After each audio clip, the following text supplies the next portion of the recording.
Olá, bem-vindos a mais um vídeo do Grupo Uroway. Eu sou o Dr. César Zilo e hoje vou falar um pouco sobre herpes. Herpes é uma doença sexualmente transmissível causada por um vírus.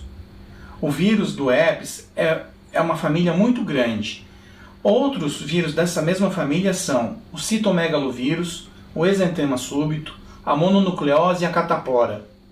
Existem dois tipos de vírus principais que causam a doença herpes, o vírus do tipo 1 e do tipo 2, sendo que o tipo 1 acomete a região labial e o tipo 2 a região genital. Eles têm muita semelhança entre si, o que leva a um modo de ação muito parecido. O vírus de tipo 1 é muito frequente e chega a atingir uma incidência de até 100% das crianças em países subdesenvolvidos. Com a diminuição da infecção por herpes do tipo 1 nos países industrializados, aí metade dos adultos chegam à idade de ter relação sexual sem nunca ter tido contato com o vírus. Então, quando eles entram em contato com o vírus através de práticas sexuais orais, acabam pegando o herpes tipo 1 na região genital. Já o vírus do tipo 2 sempre foi considerado uma doença sexualmente transmissível em adultos. Ele acomete cerca de 30% dos adultos e até 95% dos profissionais do sexo ou de pacientes portadores de HIV.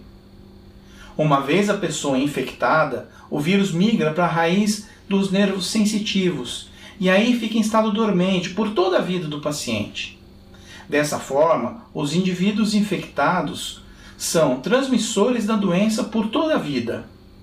E é importante salientar que de 1 a 5% dos infectados apresentam os vírus em sua mucosa, mesmo sem ter qualquer sintoma ou lesão, ou seja, eles transmitem a doença. Outro grave problema é que cerca de 80% dos infectados não sabem que têm a doença. O herpes é a principal causa de doença genital ulcerativa. O vírus da herpes também aumenta a transmissão do HIV. Habitualmente, a doença se manifesta inicialmente com um certo ardor no local, um desconforto na área afetada, e após algumas horas evolui para vesículas, que são pequenas bolinhas juntas uma da outra. Essas vesículas logo se rompem e dão lugar a úlceras. Nas mucosas, devido à fragilidade do tecido, as vesículas podem evoluir muito rapidamente para a fase de úlcera. Então, às vezes o paciente nem percebe que começou a doença como forma de pequenas vesículas.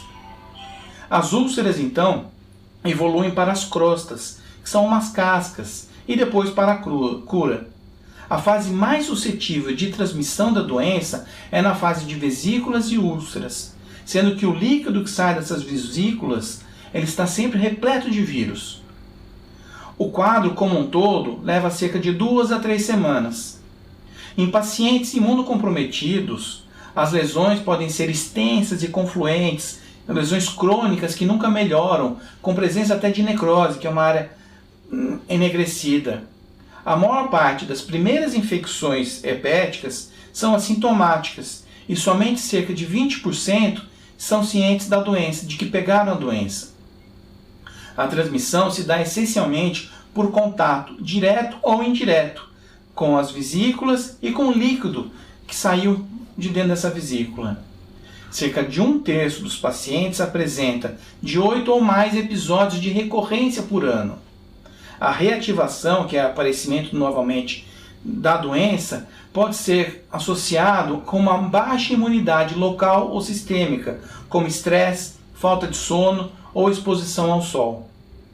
Quanto aos testes diagnósticos para o herpes, pode ser solicitada tanto a sorologia para o herpes tipo 1 e o tipo 2, que é um exame de sangue, e a pesquisa de DNA do vírus no raspado da lesão, como se faz para colher o COVID.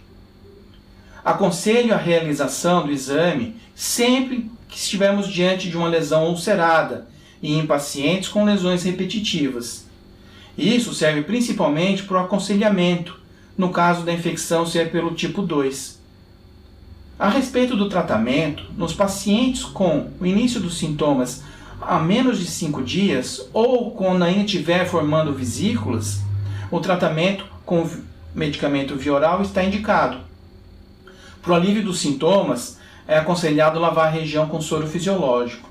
O tratamento com cremes tópicos não é indicado mais. Nas recidivas, o uso dos medicamentos diminui a severidade e a duração dos sintomas. O início da terapia deve ser feita nas primeiras 24 horas do início dos sintomas, sendo dessa forma muito mais efetivo. Se ocorrerem 6 ou mais recidivas por ano, o uso de medicamento de forma contínua está indicado. E isso é chamado de terapia supressiva.